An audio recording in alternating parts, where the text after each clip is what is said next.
So here's one of the very few Figuarts figures where I actually have the brand shipper for change.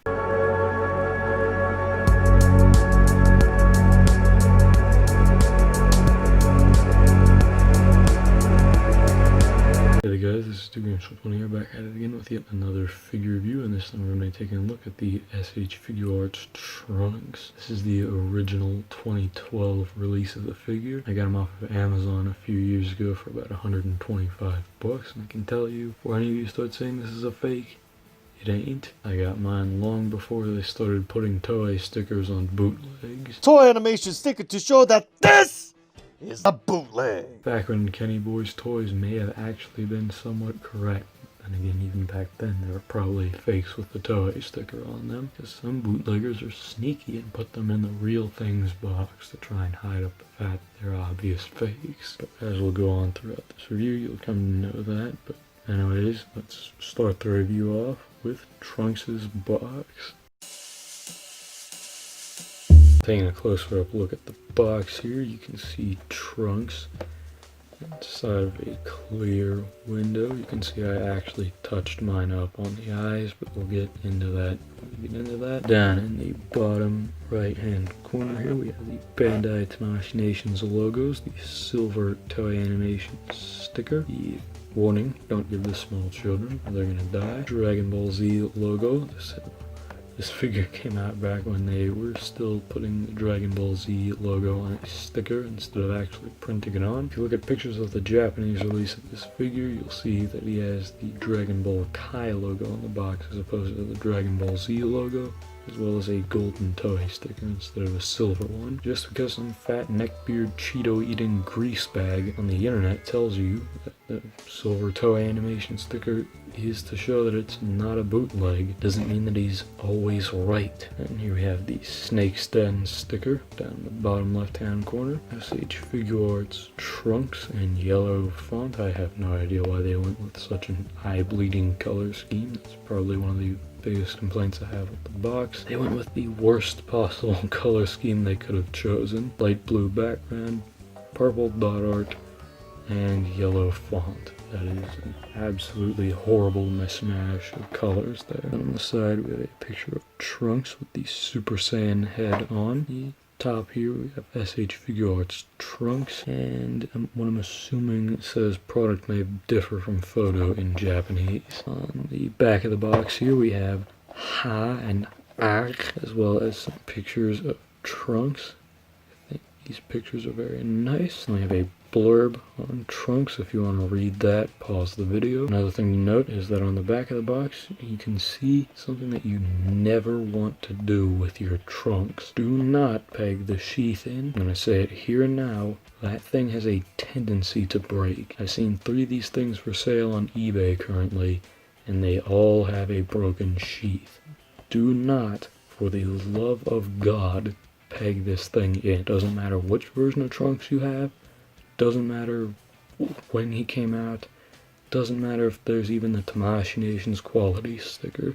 Chances are that thing will break. Note that I am not responsible if you fucking peg the thing in and break it. On the bottom we have the Bluefin sticker, as well as some Japanese stuff underneath. The side of the box, just some more dot matrix art from the front in its eye-bleeding glory. On top we have S.H.Figuarts Trunks and Trunks in Japanese. Then we have Burning Attack in the background. My box is a little beat up as you've seen. Let's beat it up a little bit more and crack Trunks out of the box. So here Trunks is out of the box, and I have to say, Tamashii Nations absolutely hit a home fucking run with this figure. The paint job is amazing, the sculpt is incredible, but we'll get into that when we get into that. Are there things that they could have improved on?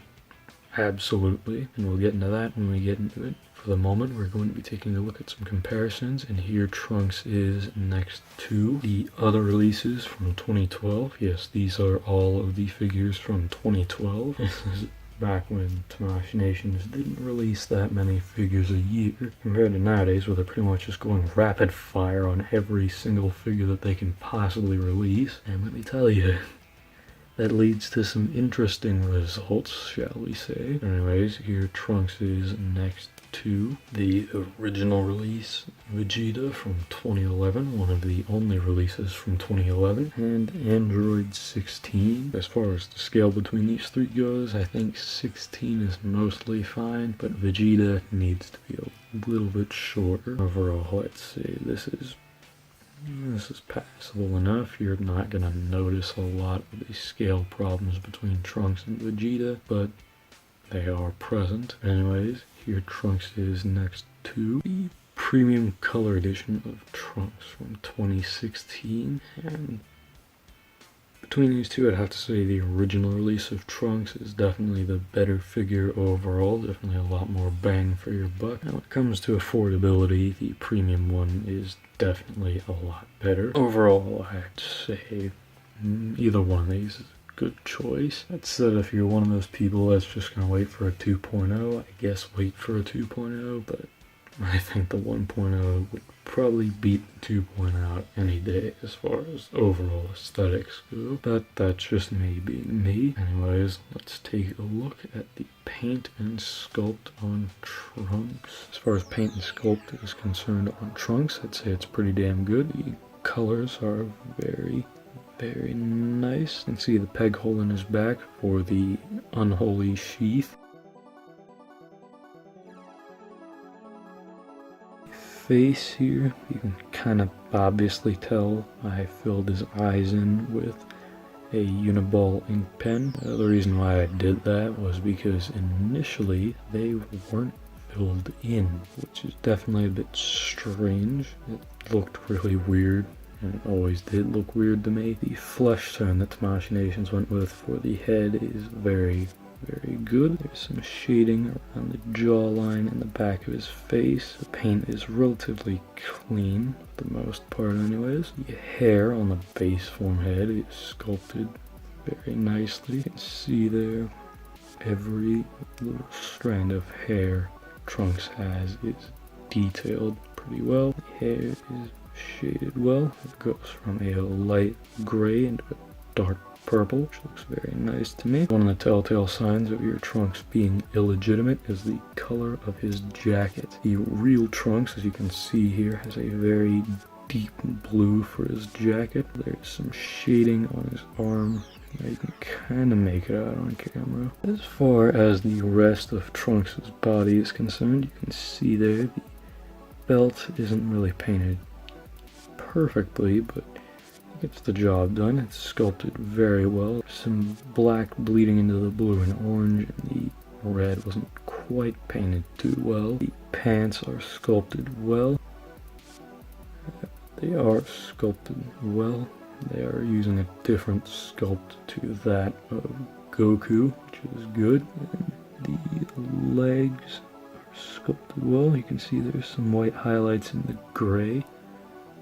And the kneecaps are also sculpted pretty well. The boots are made out of a slightly glossier orangish plastic, and it does look pretty good.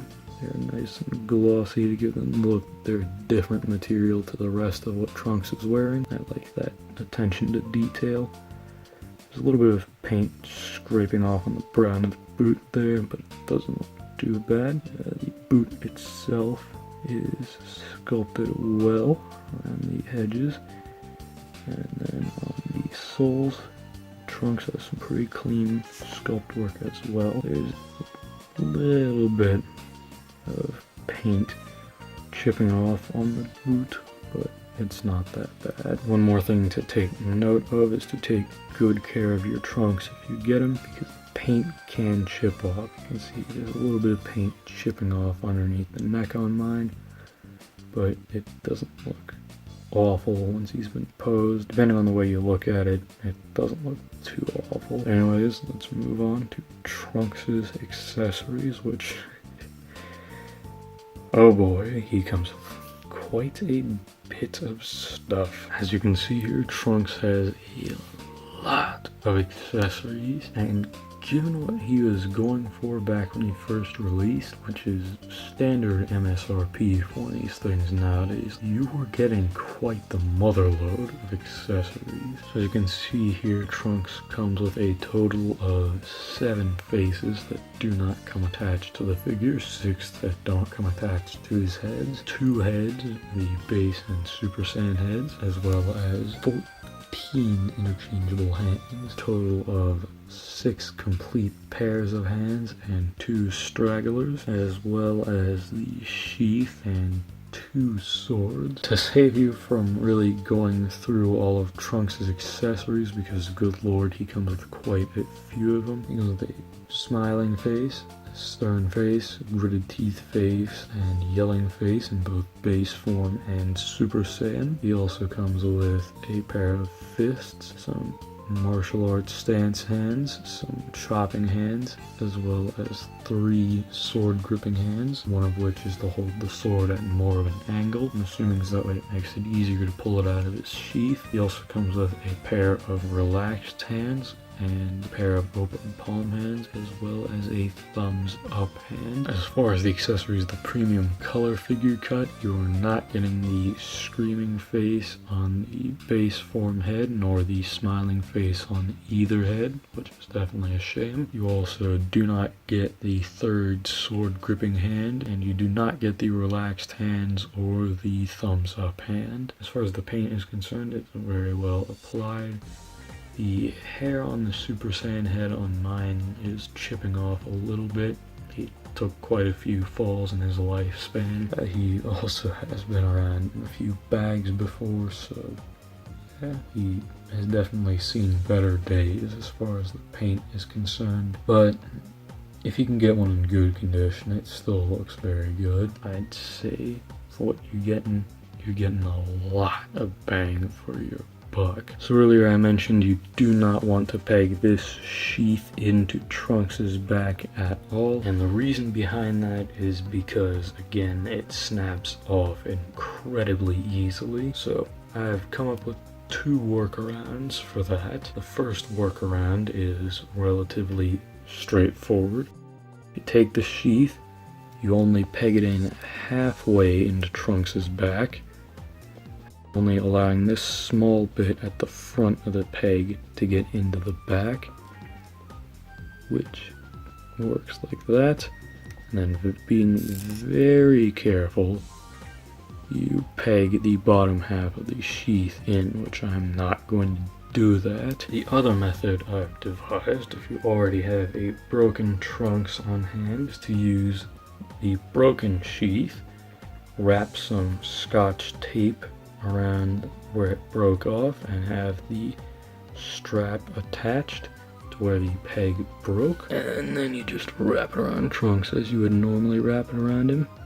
Peg the bottom end of the sheath in and line it up however you so please, and there you go. Trunks' sheath is attached, and now he's about ready to kick some gay stripper from space ass. That about does it for the accessories. Let's move on to what a lot of people consider to be the big letdown with Trunks, the articulation. So this is a problem that a lot of people bring up with the figure, that is Trunks' articulation. The majority of it stems from the jacket, which in my honest to God opinion, I can completely agree with. This should not have been solid plastic, and the reason behind that is Trunks can only really look up about that far. He looks down about that far, so I can go side to side, and that is pretty much all the movement you're going to get out of Trunks' head. And that's because, again, this thing was cast out of completely solid plastic. And there's this little front piece right here, which completely restricts any movement going forward for the arms. That should not be the case. If they just sanded this bit down here and they didn't glue the jacket onto the front, then you would have been able to get a perfect burning attack out of the figure. The arm itself can spin full 360, although the sheath does get in the way if you have it attached. The arm can go up about that high, which isn't too bad. There's a bicep swivel because the ball hinge. Elbow bends inward about that far, which is actually pretty good. The wrist is on a different type of a joint. It's some weird kind of a mushroom tip peg, and it allows for most of the regular movement, allows his hand to rotate the whole way around and pivot. And as far as the ab crunch can go, Trunks can crunch forward about that far with me forcing it, and about that far back is a waist swivel, and this is a floating piece so that doesn't get in the way of movement. Trunks' leg kicks up about that high. Mine is actually a little loose. Even though it's squeaking, it's actually a little floppy. Knee can bend in about that far, and the ankle can move about that far down. It's a really solid rocker because it's on a reinforced peg, and the toe could crunch upward a little bit, but it's not very effective due to the way the joint is engineered. Trunks doesn't have great articulation, but overall, outside of the articulation, this thing is very, very good. We'll get into that right now. As far as my final thoughts on Trunks go, I have to say that Trunks is a very solid figure. If you're looking for a decent Trunks from Dragon Ball Z, then this is definitely the figure for you. He comes with a lot of accessories, and the paint job is very, very good, even if the eyes aren't painted properly on the base form head if you get a new one. The hair is very good on both of the heads. The paint job throughout the entire body is very good. Swords are very nicely done. Overall, the only real issues that I would have to say that you would have to be aware of with the figure is the obvious upper torso movement. Even then, you can still get this guy into some pretty badass poses. And then watch out for the sheath. That's all I have. If you get this figure, do not peg the sheath in. Spare yourself the trouble and find a workaround. But if you can get one that's in good shape and at a decent price, go right for it. This figure is absolutely worth every penny. Even though I paid $125 to get mine, in the end, the figure is worth it. Anyways, this has been WM420, and I will see you guys next time.